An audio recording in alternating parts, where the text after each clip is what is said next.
Mga naggrandasay. So another good morning manin. Okay. So kanina katapos lang natin nag-spray ng insecticide.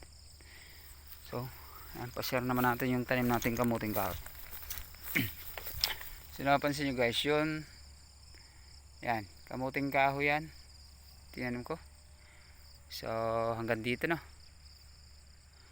Ayan. Ayan ka naggrandasay.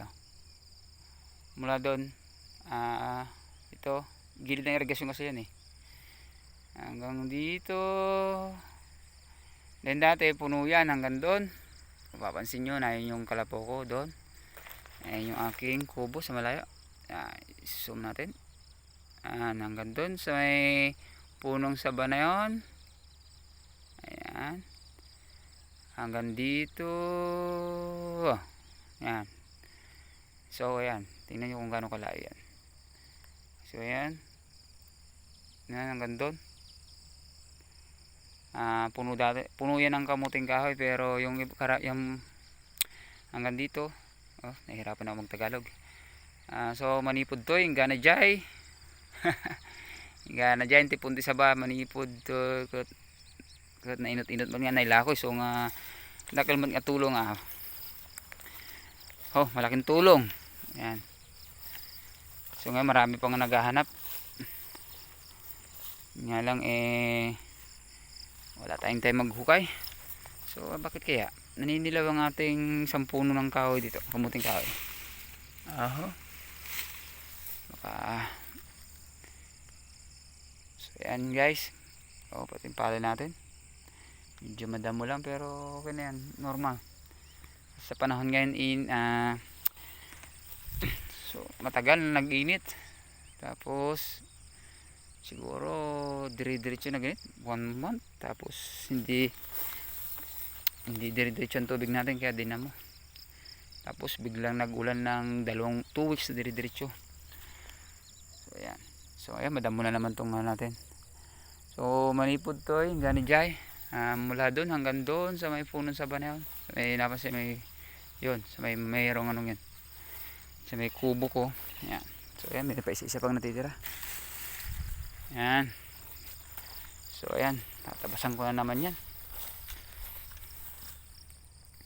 Siyempre, anos lang mga kanigrontes Ayan. Ayan si Bagani. Ayan. Ayan, nakapansin nyo, ang kapal naman. So, pagawas natin konti. Ayan. So ayan, kung tayo lagi sa buko dapat kahit paano. Siyempre ako everyday 2 times a day akong buko ito, maga at saka hapon. May times pa na tanghali, pati gabi. Dito na rin ako minsan natutulog. Ayan na. Asan? Ayan magkasayo. So ayan, sisipag ako magluto dito. May mga tanim din ako dito, may okra. So ayan, so napansin guys, mayroong tanim na okra. Ayan na. Ayan, meron din tanim na okra. So yun, ewan ko ba, tinanim ko to, pero yung okra yan dito sa gilid mismo. So ayan, yung patubigan ko madamo na rin. So napansin guys, ito yung mga puno nung pinagbintahan ko, pinaghuhukay ko na. Ayan, marami akong okrang tanim. Dami din yan, madaming puno din to. So may okra, meron ding mga talong yan. Napansin nyo, may talong, madamo na. Kaya nagtanim ako ng okra, pero hindi naman ako mahilig kumain ng okra. Ayan. Simula kasi nag-uulan 2 weeks, hindi ko na maasikasong damuhan. Ayan. Kasi guys, may mga rin na ako dito, mga tanim ng gulay. So ayan ayan. So mayroon naman akong tanim na papaya. Siguro mga 30 na puno yan. Ayan. try natin kung mabuhay. Ayan, may mga bagong tayo ko. So ayan guys, yan yung kubo ko. Ayan, manipod dyan yung tipon di sa ba.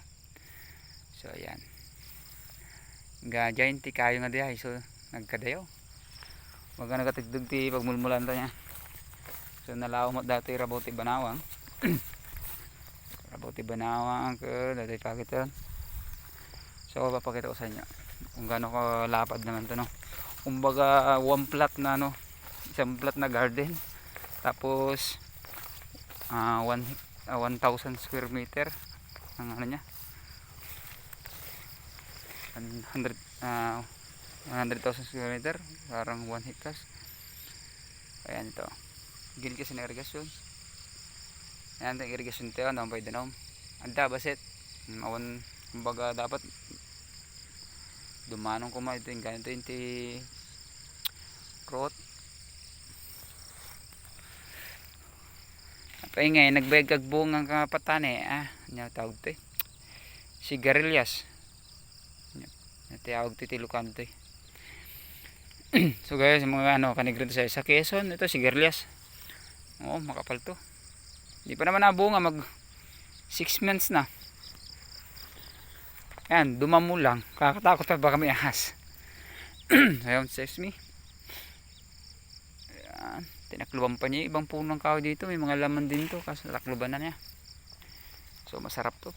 Kahit ako sa Quezon, paborito ko tong sigarilyas Palang, dito pala sa Pangasinan, palang.